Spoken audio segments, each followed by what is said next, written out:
I returned home from an overseas assignment 5 days early. My son wasn't in the house.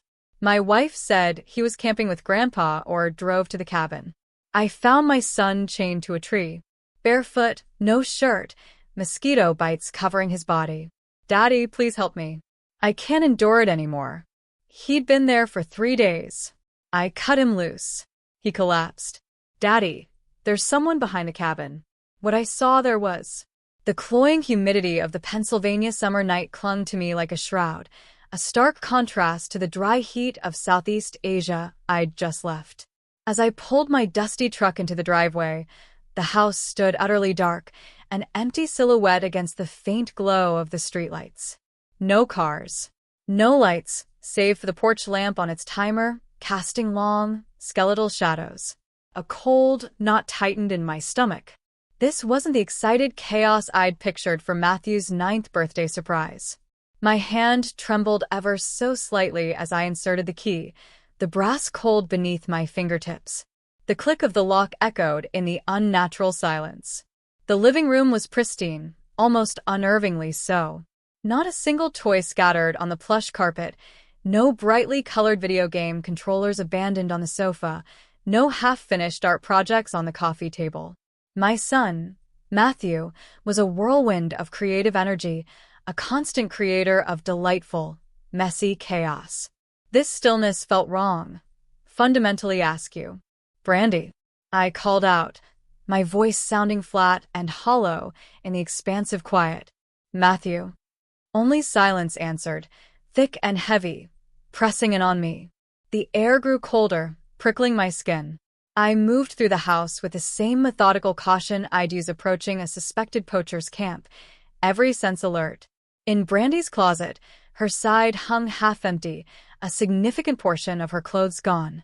Matthew's room was a museum exhibit, the bed made with hospital corners he'd never manage, his favorite superhero figures neatly lined up on the shelf. Untouched. My heart began to hammer against my ribs, a frantic drumbeat demanding an explanation. What I found next only deepened the chilling premonition. On the kitchen counter, nestled beneath a ceramic fruit bowl, was a note in Brandy's familiar, flowing script, camping with Dad at the cabin. Back Tuesday. Don't worry. Tuesday was 4 days away. 4 days. And Matthew hated camping. He despised bugs, he preferred a good book to a campfire, and the very thought of sleeping on the ground made him shudder. The memory of an argument, sharp and unpleasant, surfaced then. It was just before I'd left for Thailand. Brandy had wanted to send Matthew to some wilderness therapy program her father, Dale Hobbs, kept recommending, some place in Montana designed to toughen up boys who were too soft. I'd shot it down immediately. Matthew was sensitive, artistic, thoughtful, exactly the kind of kid who would be crushed by a military-style boot camp. He needs discipline, Brandy had insisted, her voice tight with an unfamiliar edge. He cries over everything. He won't even play sports. Daddy says. I'd cut her off then, my own anger rising. I don't care what Dale says. Matthew is fine. He's 9 years old. Let him be 9. Now, that conversation echoed in the empty kitchen, turning my unease into a cold, hard dread. Dale Hobbs. The name itself tasted like ash. My father-in-law owned a hunting cabin 3 hours north, deep in the state forest. I'd been there twice, both times deeply uncomfortable with how Dale glorified violence, his casual contempt for anything he perceived as weakness. 20 years in the army had left him with a chest full of medals and a worldview that divided humanity into warriors and victims. This wasn't just about a missing son. It was about a deeply unsettling ideology that Brandy seemed to be increasingly embracing. I grabbed my go bag from the truck, a battered canvas holdall that was always packed, always ready. It was a reflex, a habit honed by a decade of living on the knife's edge. The July heat had broken into a torrential thunderstorm, rain lashing at the windshield, blurring the already fading light. My phone lost signal an hour out, the digital world falling silent as I plunged deeper into rural Pennsylvania. By midnight, I was navigating by memory, each bump and rut of the dirt road shaking the truck, shaking my composure. The cabin appeared through a curtain of rain and pines, its windows dark, a black hole in the surrounding gloom. I killed the headlights, slipping into the practiced movements of surveillance, my body automatically seeking cover. Dale's pickup truck sat in the clearing, mud-splattered and empty. No sign of Brandy's sedan. My breath hitched. Then I heard it, a sound that pierced the roar of the rain and sent a jolt of ice through my veins. Crying. A child crying, muffled, hoarse, barely audible above the storm, yet impossibly loud in my ears. I moved, a predator in the night, circling the cabin's east side. My eyes, accustomed to the darkness, scanned the perimeter. And then, the beam of my flashlight cut through the oppressive gloom, revealing a sight that ignited a rage unlike anything I had ever known. Matthew, my son. He was chained to a massive oak tree, 20 feet behind the cabin. He wore only shorts, no shoes, no shirt. Even in the pulsating beam of the flashlight, I could see the angry welts covering his thin arms, the countless mosquito bites, the way his lips were cracked and bleeding, a grotesque parody of toughness. A heavy iron shackle was clamped around his ankle, connected by a length of chain to the tree trunk. The world narrowed to that single, horrific image. Matthew. I breathed, the name a raw whisper ripped from my throat. I ran, stumbling on the uneven ground. His head jerked up, eyes wide with disbelief, then desperate, fragile hope. Daddy. The word was a broken croak. Daddy, please help me. I can't take it anymore. My hands, usually so steady, shook with a furious tremor as I fumbled for my multi-tool, attacking the shackle's lock. How long have you been out here, buddy? 3 days, Matthew whispered, his voice barely audible over the thumping of my own heart. Grandpa said I needed to learn to be tough. He said I couldn't come inside until I stopped crying. But I can't stop. I'm so thirsty, and my leg hurts, and the bugs. The lock gave way with a metallic snap. Julian caught his son as Matthew collapsed, his leg unable to support his weight after 72 hours of immobility. The boy weighed nothing in my arms, all ribs and sharp angles. I lifted him easily, but Matthew grabbed my shirt with surprising strength, his small fingers digging into the fabric. Daddy, he whispered urgently, his eyes darting towards the cabin. There's someone else behind the cabin. In the shed. I heard crying at night. Not me. Someone else. I went utterly still, every instinct honed over 12 years of investigating human cruelty screaming at me. Someone else? A girl? I think she was crying for her mama.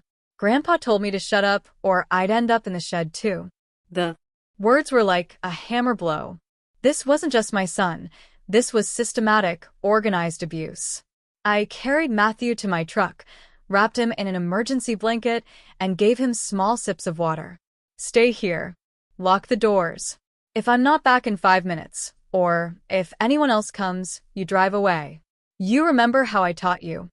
Matthew nodded, terror still in his eyes, but also something else, a deep, profound trust that his father would handle this. That belief, that flicker of hope, was a powerful psychological anchor, grounding me in my purpose. I approached the shed behind the cabin, flashlight in one hand, the hunting knife I always carried in the other. The shed was padlocked from the outside. I cut through the cheap lock with bolt cutters I'd found in Dale's own pickup bed.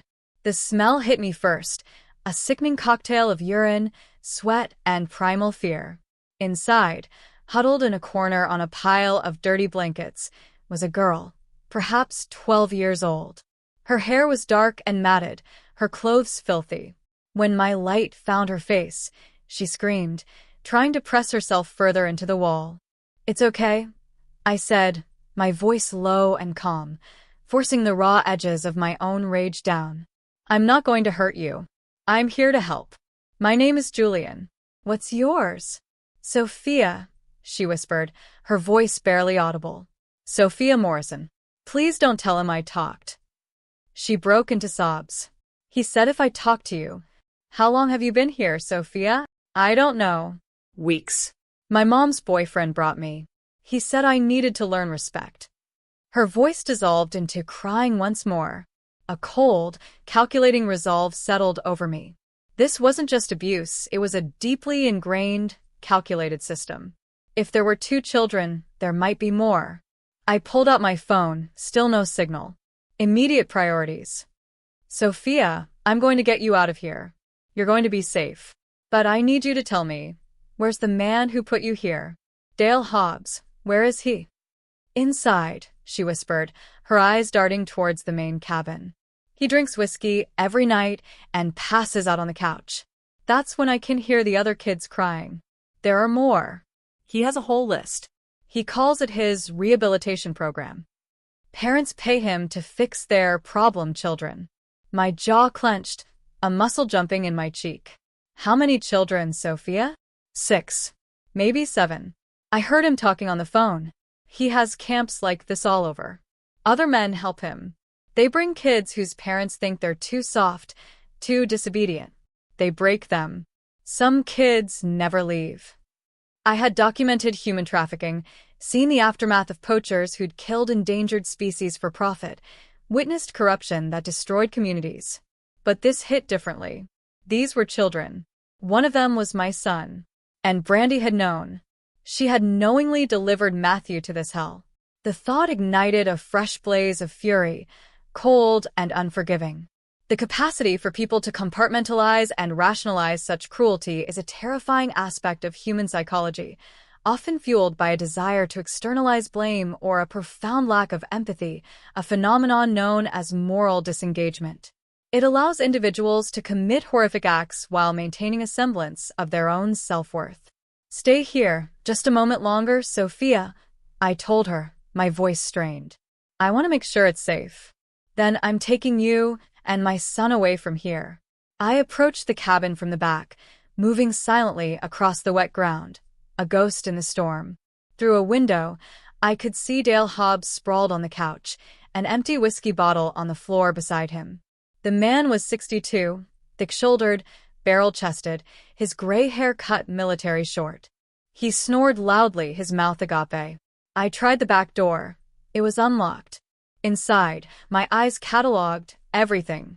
A computer sat on a desk in the corner, papers scattered around it. A filing cabinet stood against one wall. And on the wall itself, a map of Pennsylvania, Maryland, and Virginia with red pins marking different locations. Each pin, I realized with a chilling certainty, likely marked another site exactly like this one. I photographed everything with my phone, knowing the images would save locally even without a signal. Then, I opened the filing cabinet.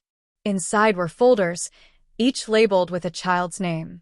Contract agreements. Payment records.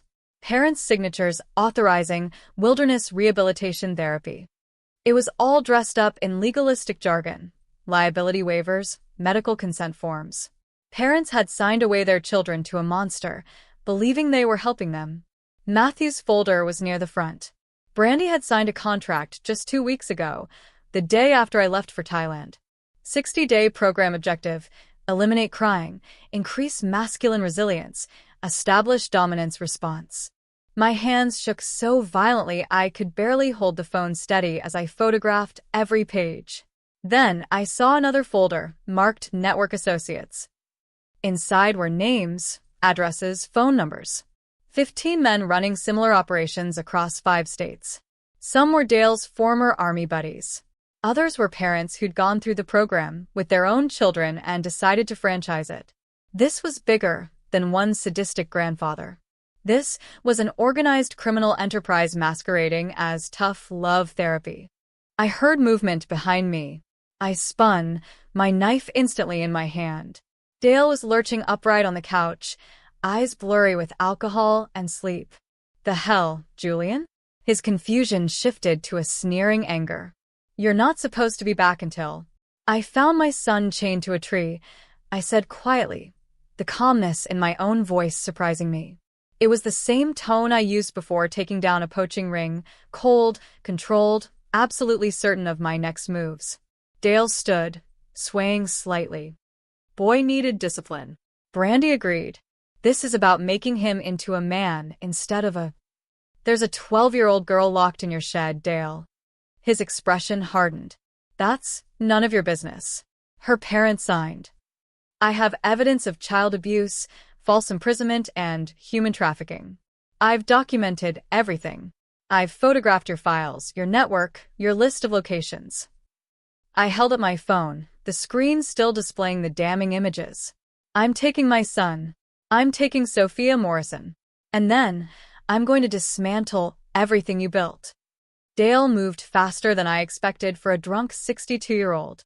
He lunged for a gun cabinet mounted on the wall. I intercepted him. 12 years of fieldwork versus 20 years of military training that had gone soft with age and alcohol.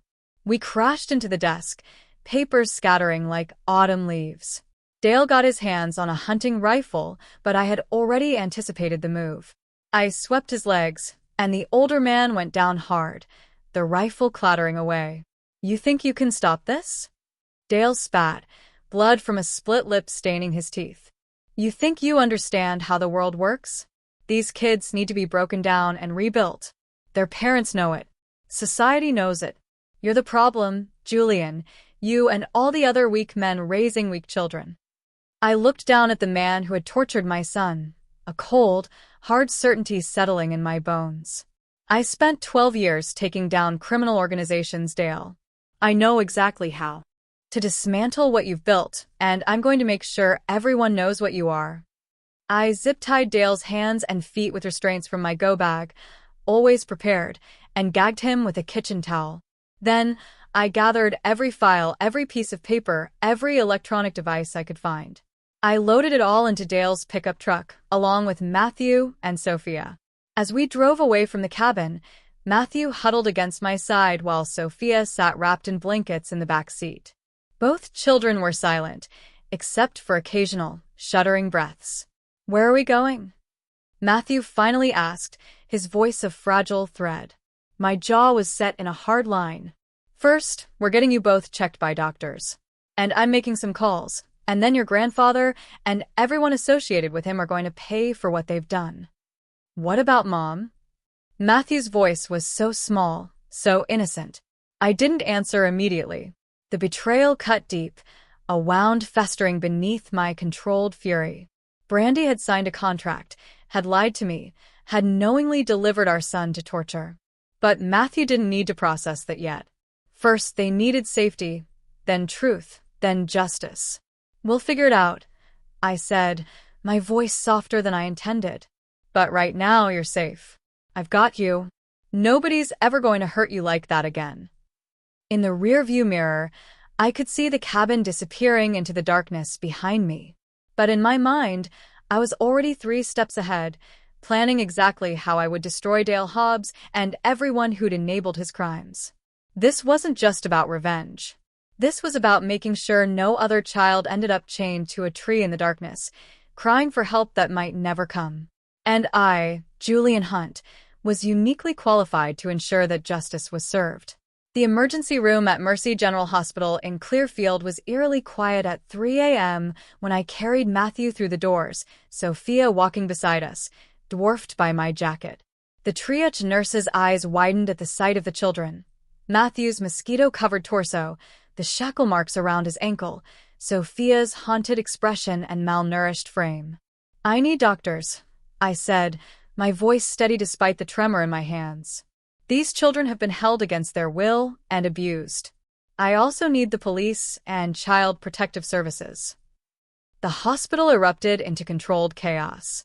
Nurses swept Matthew and Sophia into separate examination rooms. I found myself giving a statement to a sheriff's deputy named Kevin Bond, a heavy-set man in his 40s who'd clearly been roused from a deep sleep. So, your son was chained to a tree for 3 days? Deputy Bond repeated, scribbling in a notebook. And you found another child locked in a shed? Yes. And this is just one location. I pulled out my phone, began showing him the photographs of Dale's files. He's running a network across 5 states. 15 locations, possibly dozens of children. Parents are paying him to torture their kids under the guise of wilderness therapy. Bond's expression shifted from skepticism to horror as he scrolled through the images. Jesus Christ, we need to call the FBI. Already planned on it, I said, my voice flat. But there's something else you need to know. My wife, Brandy Hunt, signed a contract that put my son in that situation. She's complicit. Where is she now? I don't know. She wasn't at the cabin. Bond made another note. We'll issue a bolo. Mr. Hunt, I need you to understand what you've uncovered here is going to trigger multiple investigations. FBI, state police, child protective services across multiple states. It's going to get complicated. I know, I replied. I've worked with federal agencies before. I document wildlife trafficking for the International Conservation Coalition. I know how multi-jurisdictional cases work. This caught Bond's attention.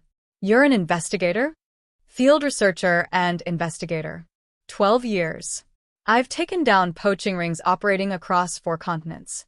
I know how to build cases. Bond studied me with new respect. Then you probably know your wife could face serious charges. Conspiracy to commit child abuse, endangerment, possibly human trafficking, depending on how the DA sees it. Good, I said coldly, the word tasting like retribution. A doctor emerged from Matthew's room, a tired-looking woman in her 50s, with kind eyes. Mr. Hunt, I'm Dr. Carolyn Metcalf. I need to talk to you about your son's condition. I stood, my legs stiff. How bad is it? Physically, he's dehydrated and malnourished. The shackle left deep bruising and abrasions around his ankle. He has over 200 mosquito bites, several infected, possible mild hypothermia from 3 nights exposed to the elements. We're running blood work, but I expect he'll make a full physical recovery with treatment. Dr. Metcalf's expression darkened. And, psychologically, that's going to take longer. He's traumatized, Mr. Hunt. He keeps asking if he's still in trouble for crying. He apologizes every time he shows emotion. Whatever your father-in-law did to him, it was systematic psychological abuse designed to break his spirit. I felt my hands curl into fists, my nails digging into my palms. Can I see him? Of course. He's asking for you. Matthew lay in a hospital bed, looking impossibly small under the white sheets, and 4 dripping fluids into his arm. When he saw me, tears welled up immediately, and then his face crumpled in panic. I'm sorry, he gasped, his small body racked with tremors. I know I'm not supposed to cry. I'll be tougher. I promise. I was at his side instantly, gathering my son carefully against my chest. Matthew, listen to me. You cry as much as you need to. There is nothing wrong with crying. There is nothing wrong with being sensitive or kind or gentle. Your grandfather was wrong. Do you understand? He was wrong. Matthew buried his face in my shoulder and sobbed, 3 days of terror releasing in shuddering gasps. I held him, one hand stroking his hair, whispering reassurances that it was over, that he was safe, that nobody would hurt him again. When Matthew finally exhausted himself into silence, I eased him back onto the pillows. I need to ask you some questions, buddy. Can you do that? Matthew nodded weakly. Did Grandpa hurt any other kids while you were there? There was Sophia, and I heard others at night crying, sometimes screaming. Grandpa would go check on them with his flashlight. He'd tell me that's what happened to kids who didn't learn their lessons. Did your mom know when she dropped you off? Did she see where you'd be staying? Matthew's eyes dropped. She and Grandpa talked before she left. She said she couldn't deal with having a son who was weak. She said Grandpa would fix me, make me normal. I felt something inside me turn to ice, a final, chilling realization. The betrayal was complete. Brandy hadn't been fooled or manipulated. She'd been an active participant, a co-conspirator in her own son's torture. What else did you hear? I asked gently, my voice carefully modulated. Any names? Anything about the other locations? Matthew thought hard. Grandpa talked on the phone a lot. He mentioned someone named Marvin and someone called Vernon. He said they were having problems at the Maryland camp because some social worker was asking questions. I made mental notes. Marvin and Vernon.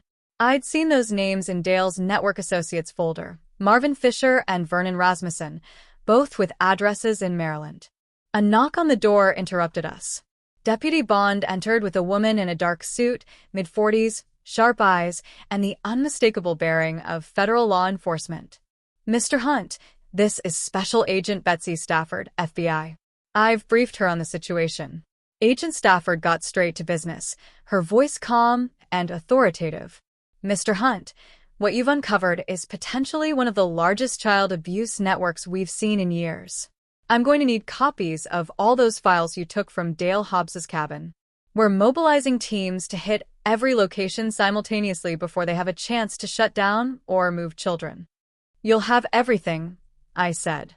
But I want to be involved in taking them down. Stafford raised an eyebrow. You're a victim's family member. We can't have you. I'm an investigator with 12 years of experience in international criminal networks. I speak 4 languages. I have contacts in federal agencies across 3 continents, and I know my father-in-law's psychology better than anyone else alive. My voice was steel, cutting through her protest. You use me as a resource, or I'll run my own parallel investigation, and you'll trip over me every step of the way. Stafford and Bond exchanged glances. Finally, Stafford nodded. Consultant basis only. You follow our rules. No cowboy shit. Agreed. Agreed. Good, because we've got another problem. Stafford pulled out her phone, showing me a message. One of Dale's network associates just sent out a group text. Code red. Hobbs cabin compromised. Initiate containment protocol. My blood ran cold. Containment protocol? We're interpreting that as an order to move or hide the children. Possibly destroy evidence. We're talking about dozens of kids across 15 locations. We need to move fast. Then let's move, I said, a new urgency seizing me. Agent Stafford left to coordinate with her team. Deputy Bond stayed behind, looking uncomfortable. Mr. Hunt, there's something else. We tracked down your wife's location. She's at her sister's house in Harrisburg. Should we bring her in? I looked down at Matthew, who had fallen into an exhausted sleep, his face peaceful for the first time in days. But I knew that peace was temporary. He would have to face the truth about his mother eventually. Yes, I said quietly. Bring her in. I want her to face what she's done. By dawn, the hospital room had transformed into an impromptu command center. FBI agents came and went, coordinating raids across 5 states. I sat at a makeshift desk, a hospital tray table, reviewing the files I'd taken from Dale's cabin, cross-referencing them with law enforcement databases. Sophia Morrison's parents had been located and notified. Her mother, Krista Navarro, arrived at 6 a.m., dissolving into tears when she saw her daughter. Sophia's stepfather, the man who'd sent her to Dale's camp, was already in custody, picked up at his home in Pittsburgh. I didn't know, Krista kept repeating. He told me it was a legitimate therapeutic program. I thought they'd do camping and counseling. I didn't know. I watched the reunion, comparing it to what awaited my own family. Krista had been deceived. Brandy had not. Agent Stafford approached with a tablet. We've hit 6 locations so far. Recovered 23 children. Every location matches the pattern. Remote cabins, chains, isolation cells. Some of these kids have been there for months. She showed me photos. Children with haunted eyes, emaciated frames, bruises, and scars. Your father-in-law built something horrific. What about the other network associates? Marvin Fisher and Vernon Rasmussen are in custody. So are 4 others. But we're still looking for. She consulted her notes. Dale's primary partner, a man named Cliff Barrett, former Marine, dishonorably discharged for assault. He runs the Virginia operations, and there's evidence he's more violent than Dale. He's not at any of the known locations, and we think he might have Brandy. My head snapped up. What? We found messages between them. Seems your wife and Barrett were involved. Romantically. The affair started about 8 months ago. The pieces clicked together in my mind with sickening clarity. Brandy hadn't just handed Matthew over to her father. She'd been planning something bigger. She was going to disappear, I said quietly. Take the money from Dale's operation and run with Barrett. Stafford nodded grimly. That's our theory. We found transfer records. Your wife embezzled $60,000 from your joint accounts 3 weeks ago. Moved it to an offshore account. The financial betrayal barely registered compared to everything else. Where do you think they are? Barrett has a property in West Virginia, very remote. We're organizing a team, but it's going to take time. The property is booby-trapped. Motion sensors, cameras. He's paranoid. I studied the map Stafford showed me. The property sat in dense wilderness, accessible only by a single dirt road. Perfect for someone who wanted to vanish. I can get in, I said. Absolutely not. This is an FBI operation. I've spent 12 years infiltrating poacher camps that make Barrett's paranoia look amateur. I can recon the property, confirm they're there, and give you real-time intelligence for your raid. Stafford started to protest, but Deputy Bond interrupted. Actually, that might work. If Hunt goes in as a civilian looking for his wife, it gives us plausible deniability. If Barrett shoots him, that's attempted murder on a federal investigation witness. Makes our case stronger. Thanks for that, I muttered, but the truth of it resonated. Stafford considered it. You'd be wired. You'd have backup, and you'd follow our operational protocols. Exactly. Deal. Dr. Metcalf appeared in the doorway. Mr. Hunt, Matthew's awake, and there's someone here claiming to be his grandmother. I tensed. Dale's wife. Lurad Hobbs. Brandy's mother. I hadn't even thought about her involvement. In the hallway stood a thin woman in her 50s, her face drawn with shock. Lurad Hobbs looked nothing like her husband. Where Dale was brutal strength, she seemed fragile, her hands twisting together nervously. Julian, she said, her voice trembling. They told me what Dale did, what he's been doing. Tears spilled down her cheeks. I didn't know. I swear to God, I didn't know. He told me he was helping at-risk youth. He showed me testimonials from grateful parents. I never went to the cabin. He said it was his private retreat. I studied her, my investigator's instincts analyzing every micro-expression. She seemed genuine, but I'd been fooled before. Brandy knew, I said flatly. Lurad closed her eyes. I think I knew something was wrong with her. She changed about a year ago. Became cold. Started talking about Matthew the way Dale did, like he was a problem to be fixed instead of a child to be loved. I thought it was stress from your job, from being alone so much. I didn't realize. She looked at me with desperate eyes. Can I see my grandson? I made a decision. 5 minutes. Supervised. If he gets upset, you leave immediately. Lurad nodded gratefully. Matthew's reaction to his grandmother was telling. He didn't recoil. Didn't show fear. Instead, he looked confused. Grandma, did you know about the tree? No, sweetheart. Lurad sat carefully on the edge of his bed. I didn't know. If I had known, I would have stopped it. I promise you that. But Grandpa said Mom told you it was okay, Matthew said, his small voice echoing the profound betrayal. He said everyone agreed I needed to be fixed. Lurad shot a horrified look at me. Your mother lied to me. To all of us. And your grandfather's going to jail for a very long time. After Lurad left, I sat with Matthew again. My son looked older, somehow, as if 3 days had aged him years. Dad, what's going to happen to Mom? I had been dreading this question. She's going to face consequences for what she did. Probably jail time. Did she really want them to hurt me? I don't know what she was thinking, buddy. But what she did was wrong. Adults are supposed to protect children, not hurt them. Do you still love her? I was quiet for a long moment. I loved the woman I thought she was Matthew. But that woman doesn't exist anymore. Maybe she never did. Matthew absorbed this. I'm scared.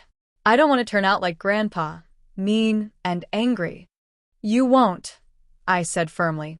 You know how I know? Because you're worried about it. Mean people don't worry about being mean. They just are.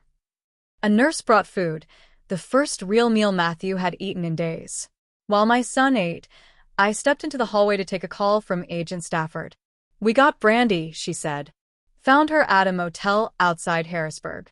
She's claiming she didn't know the full extent of what Dale was doing, just thought it was tough love camping. Bullshit. I spat. She signed a 60-day contract. She authorized physical restraints. She lied about where Matthew was. I know. We're charging her with conspiracy to commit child abuse, child endangerment, and financial fraud. But here's the thing.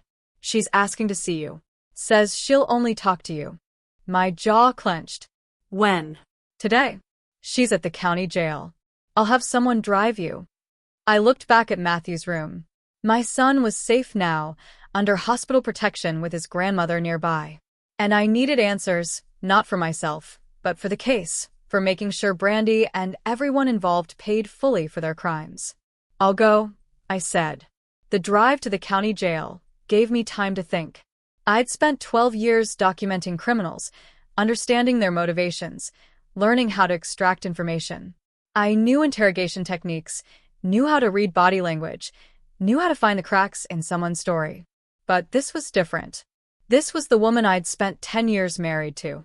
The woman I'd trusted with my son's life. Brandy sat in an interrogation room, wearing an orange jumpsuit, her hands cuffed in front of her. She'd always been beautiful, blonde hair, sharp features, the kind of confidence that turned heads. Now she looked diminished, mascara smudged, hair uncombed. "Julian," she said when I entered, her voice thick with fake relief. "Thank God. You have to help me. They're saying I'm going to prison. They don't understand. Daddy convinced me that Matthew needed to be." My voice cut through her words like a knife. I sat across from her, my expression neutral, my face an unreadable mask. "I know about Cliff Barrett. I know about the affair. I know about the $60,000. I know you weren't fooled or manipulated. You were an active participant in a child torture network." Brandy's face went pale. "That's not. I didn't.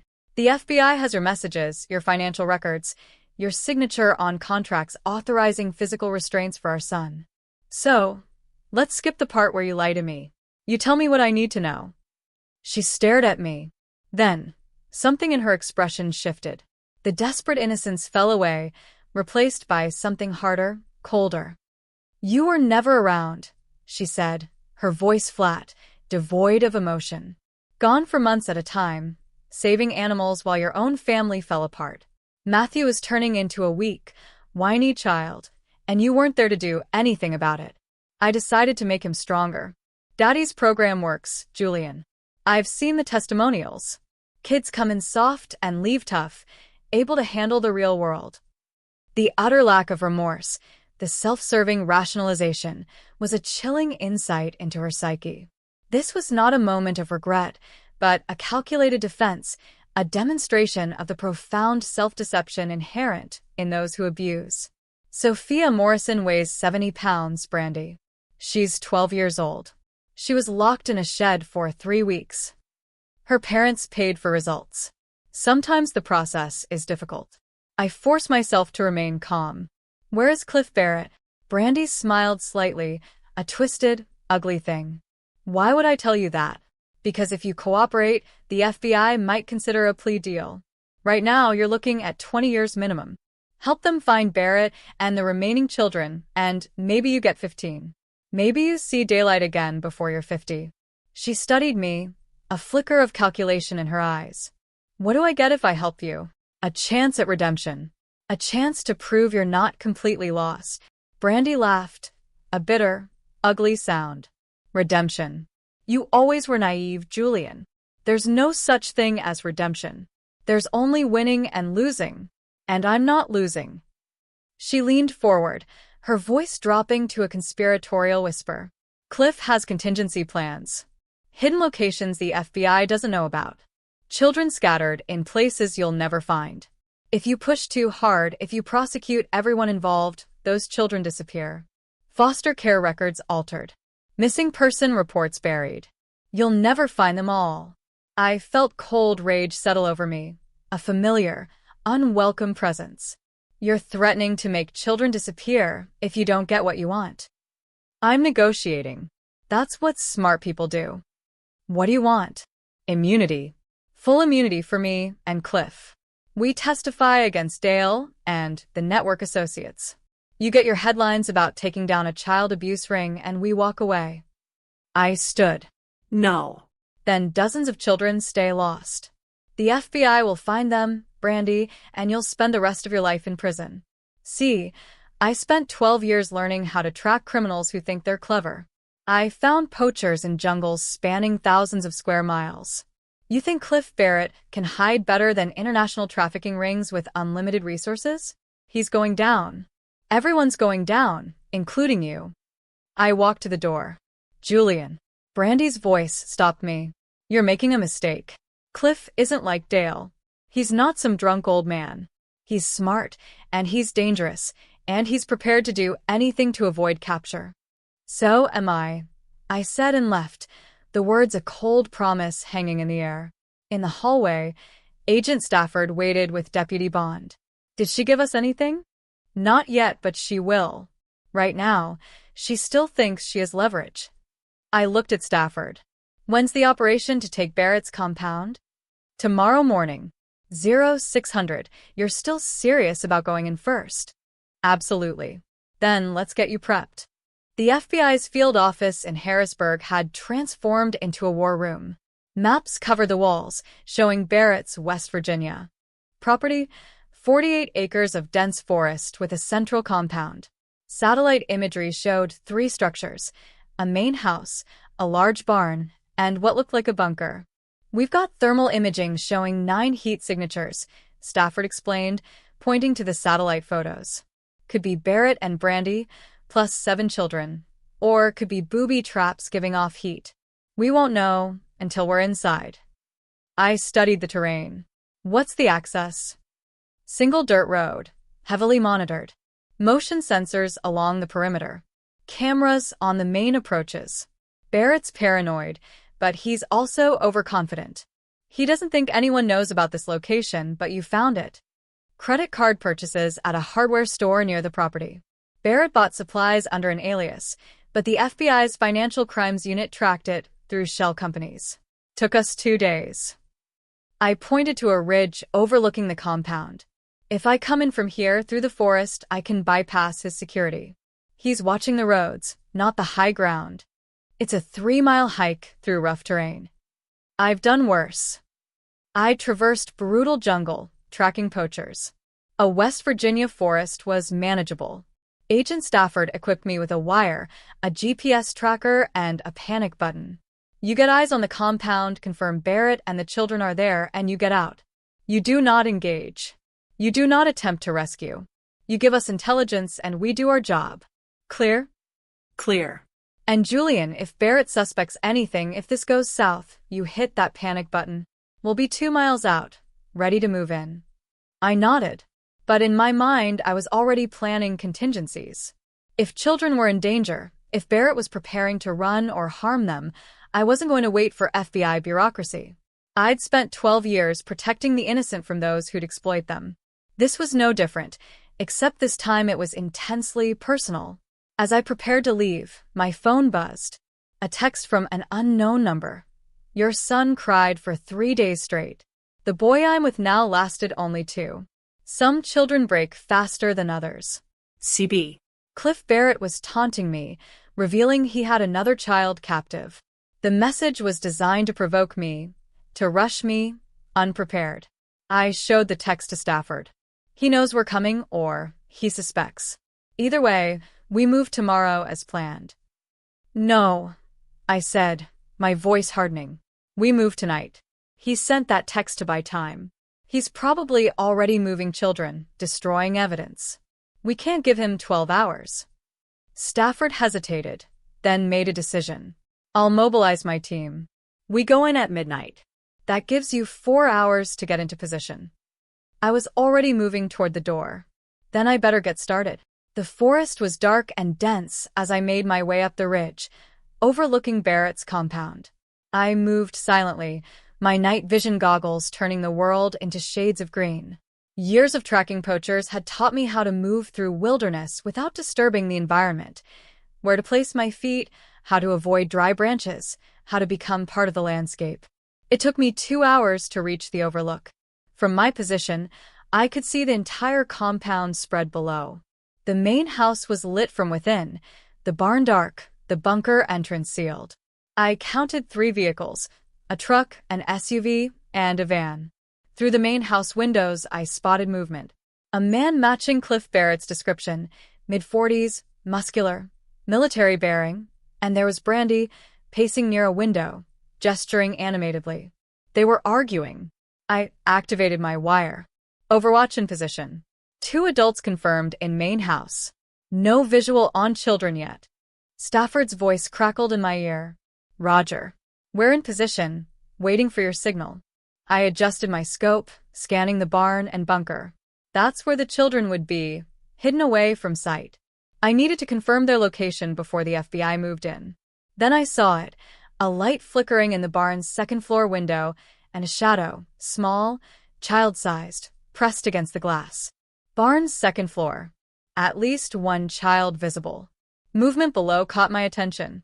Barrett emerged from the house carrying a rifle. He walked toward the bunker, unlocked it, descended inside. Minutes passed. When Barrett reemerged, he was carrying a metal case. Subject is arming himself. Possible explosives in the case he's carrying. This situation is escalating. Stand by, Stafford ordered. Do not engage. But my instinct screamed warning. Barrett was preparing for a siege, or an immediate danger. Barrett returned to the house. Through the windows, I watched him place the case on a table and open it. Inside were bundles of what looked like plastic explosives and a dead man's switch. Barrett was wiring the house to blow. He's booby-trapping the compound. I reported, my voice tight. If we raid now, he detonates. Children are at risk. What do you recommend? Stafford's voice was tense. I made a decision that would change everything. I'm going in. I can disarm the explosives before you move. Negative. You're not trained for. I've disarmed poacher traps that would take your hand off. I can do this. Before Stafford could protest further, I was moving. I descended the ridge, approaching the compound from the blind side of the barn. My heart pounded, not from fear, but from controlled focus. Every sense was heightened. I reached the barn's side entrance, picked the lock with practiced efficiency, a skill learned from years of accessing poacher supply sheds. Inside, the barn smelled of hay and old wood. I climbed a ladder to the second floor. 6 children sat huddled in a corner, chained together by their ankles. They ranged from about 7 to 13 years old. When they saw me, several started to cry. Others shrank back in terror. I'm here to help, I whispered, keeping my voice low. I'm getting you out, but you need to stay quiet. Can you do that? A girl, about 11, dark hair, defiant eyes despite her circumstances, nodded. You're not one of them? No. I'm a father looking for children who've been taken. Like you, there are more, she whispered. In the bunker. He keeps the difficult ones there. My jaw clenched. How many? 3. Maybe 4. I pulled out my multi-tool and began working on the chains. The locks were industrial grade. It would take time. Time I didn't have. Then, lights flooded the barn. Barrett's voice boomed from outside. Julian Hunt. I know you're in there. You tripped my motion sensors. You got 10 seconds to come out before I detonate this whole compound. The children whimpered. The girl who'd spoken grabbed my arm. He's serious. He showed us the explosives. Said if anyone tried to rescue us, he'd blow everything up. I thought fast. Barrett was bluffing. Had to be. He wouldn't kill himself, but he might kill the children to avoid capture. FBI. Stafford's amplified voice echoed across the compound. Cliff Barrett, you're surrounded. Release the children and surrender. You got 20 FBI agents out there. Barrett called back, his voice hoarse. My explosives are wired to detonate if my heart stops. You shoot me, everyone dies. I've got a dead man's switch. You understand what that means. I understood perfectly. Barrett had rigged himself as a human bomb. If he died or let go of the switch, the compound exploded. What do you want? Stafford shouted. Safe passage. Me and Brandy. We walk out of here, get in that van, and drive away. You don't follow. In 24 hours, I'll call and tell you where the children are. You know we can't agree to that. Then we all die together. I looked at the 6 children, watching me with terrified eyes. They'd been tortured, imprisoned, traumatized. They deserved to go home. They deserved to live. And I had spent 12 years ensuring that the innocent survived while the guilty faced justice. I activated my wire, speaking quietly. Stafford, I need 60 seconds. What are you? Trust me. 60 seconds. I turned to the children. I need you to do exactly what I say. When I give a signal, you're going to run out that door and straight to the FBI agents. Don't look back. Don't stop. Just run. Understand? They nodded, terrified but trusting. I descended the ladder and walked out of the barn, hands raised. Barrett stood 30 feet away, a device in his left hand. The dead man's switch. Brandy stood behind him, her face pale. Smart move, Barrett said, a grim satisfaction in his voice. Now you're going to tell those FBI agents too. It had been 12 years studying predators, knowing when they'd attack, when they'd run, when they were vulnerable. Barrett had the arrogance of a military background, the assumption that his training made him superior. But I had faced down poachers who'd killed dozens, had stared into the eyes of men who valued profit over life. Barrett was just another predator, and I knew exactly how to handle predators. The FBI isn't going to let you walk, I said calmly, taking a slow step forward. You know that. But you've got leverage with those children. So, let's talk about what you really want. I took another step. You want to survive. You want to avoid prison. You want to feel like you're in control. Another step. But you've already lost, Barrett. The network is dismantled. Dale's in custody. Every location has been raided. It's over. I've still got the switch. Barrett's hand tightened on the device. That's a bluff, I said, now just 15 feet away. You're not suicidal, and you're too proud to kill yourself just to hurt others. You're a survivor. That's what your whole life has been about. Surviving, adapting, staying ahead of your enemies. You don't know me. I know exactly who you are. You're a man who got dishonorably discharged for assault, who found a way to monetize cruelty, who seduced my wife because she had access to resources you needed. You're smart, calculating, and you always have an exit strategy. I was 10 feet away now. So, here's my offer. You give me that switch. You release the children, and you surrender. The FBI gets their headlines. You get alive. Maybe you even cut a deal. Testify against the others. Reduce your sentence. Barrett laughed, a harsh, brittle sound. Why would I trust anything new?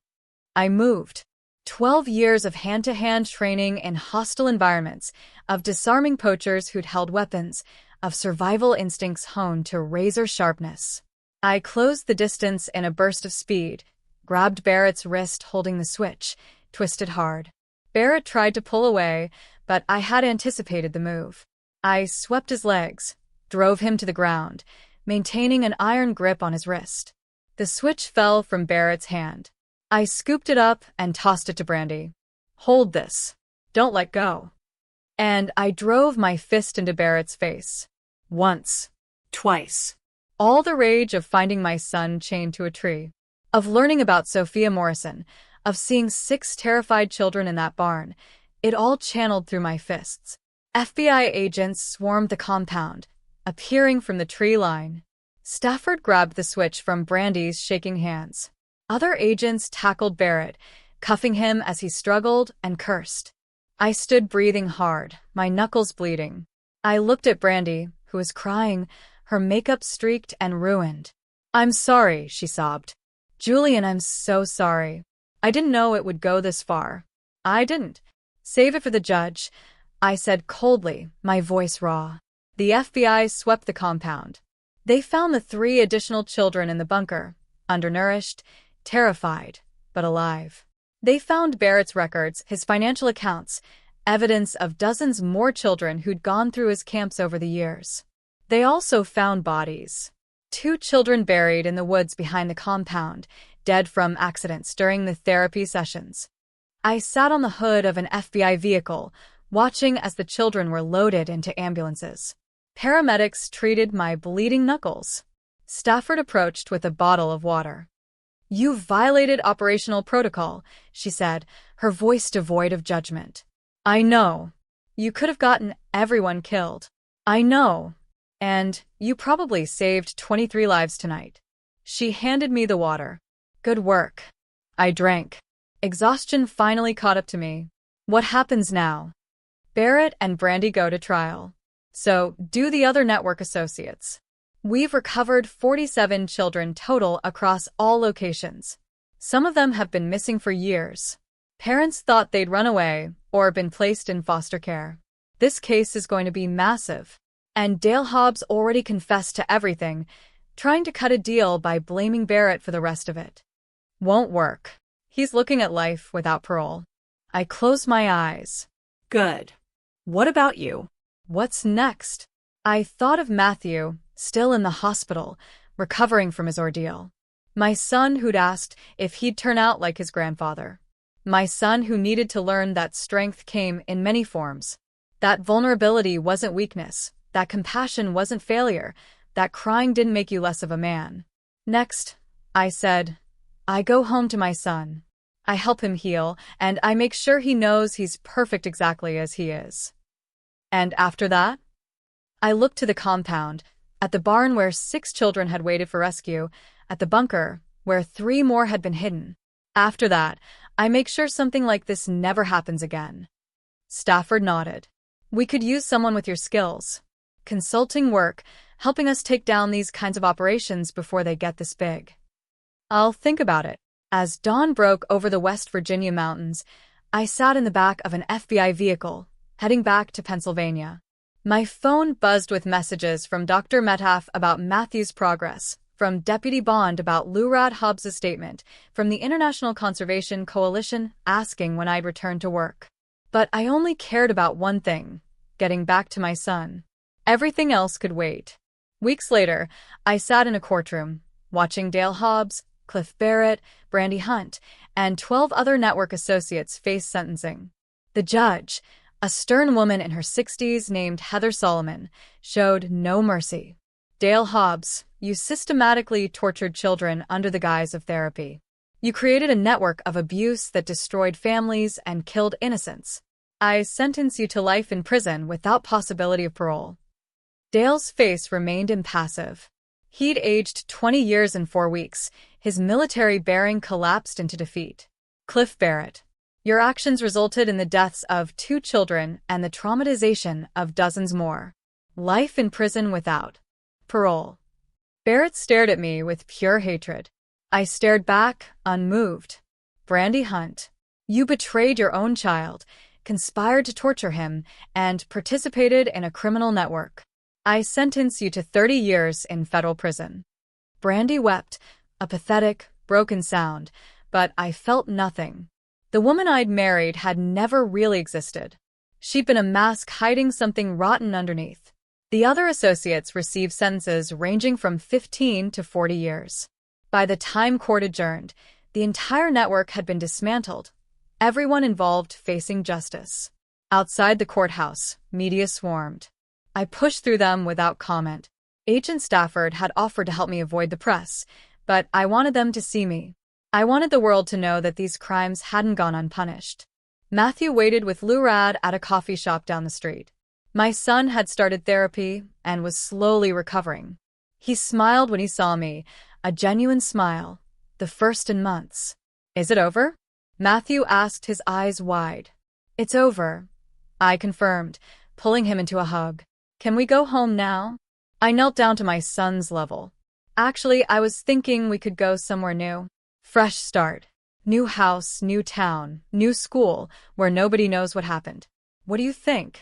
Matthew considered this seriously. Will you be there? Or do we have to go back to Thailand? I'm taking a different job, buddy. One that keeps me in the country. I'll be home every night. Then yes, he said, his face breaking into a wide grin. Let's go somewhere new. Lurad wiped tears from her eyes. I'll help however I can. I know I can't make up for what Dale did. You're not responsible for your husband's crimes, I said, a rare note of tenderness in my voice. And Matthew deserves to have a grandmother in his life. A real one. 6 months later, I stood in the backyard of our new home in Vermont, watching Matthew play with our new dog, a golden retriever named Scout. His son laughed, genuinely laughed, as Scout bounded through fallen leaves.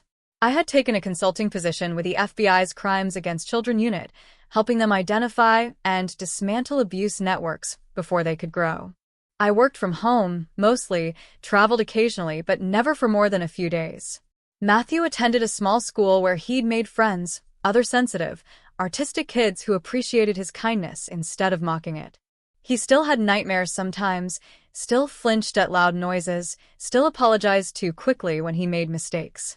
But he was healing, slowly, steadily healing.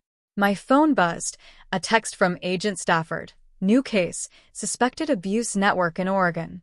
Could use your expertise. I looked at Matthew, at his son's happy face, at the normal childhood he was finally getting to experience. Then I typed back, send me the files. I'll review them tonight. Because I had learned something in that forest finding my son chained to a tree. I'd learned that evil flourished when good people looked away. That monsters wore respectable faces. That sometimes justice required people willing to wade into darkness to pull innocence back into the light. And I'd learned that being a father meant more than just providing. It meant protecting, teaching, showing by example that strength came in many forms. That crying wasn't weakness. That compassion was courage. That standing up for those who couldn't stand up for themselves was the truest form of heroism. Dale Hobbs had tried to break Matthew. Instead, he'd revealed his own brokenness. Brandy had tried to change her son into something he wasn't. Instead, she'd lost him forever. Cliff Barrett had tried to profit from cruelty. Instead, he'd ended up caged like the monster he was. And I, the man who'd spent 12 years protecting wildlife from poachers, had discovered my most important mission had been waiting at home all along, protecting my son and making sure no other child suffered what Matthew had endured.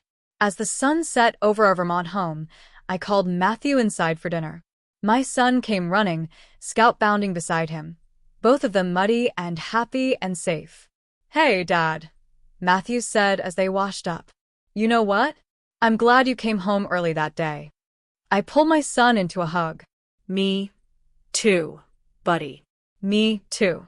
And in the gathering darkness, in a federal prison 3 states away, Dale Hobbs lay on a narrow cot, staring at the ceiling and wondering how everything had fallen apart so quickly.